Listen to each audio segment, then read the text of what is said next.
Čau, vítejte u mého třetího vlogu, což bude příprava na dnešní unboxing a jak už je 10:45 hodin a je pátek, což znamená, že jsem takhle doma, ne že jsem nemocnej, ne že je mi blbě, ne že to předstírám, ale ano, začínají nám prázdniny.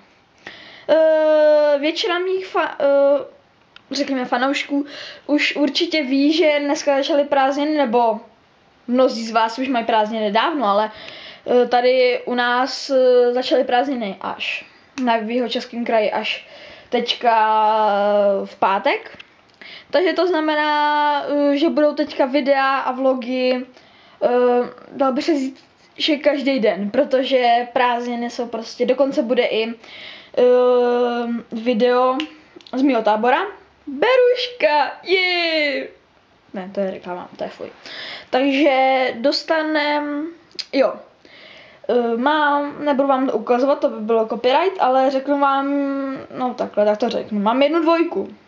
A to je docela slušný výkon, a to jsem měl 4 v pololetí. No a to znamená, že dostanu tablet. Dneska by se ho měl dostat a dneska ještě o tom bude vlog, určitě. Ještě bude teďka natočíme za chvíli jeden vlog ve 2. Tam bude s mým kámošem, který taky natáčí.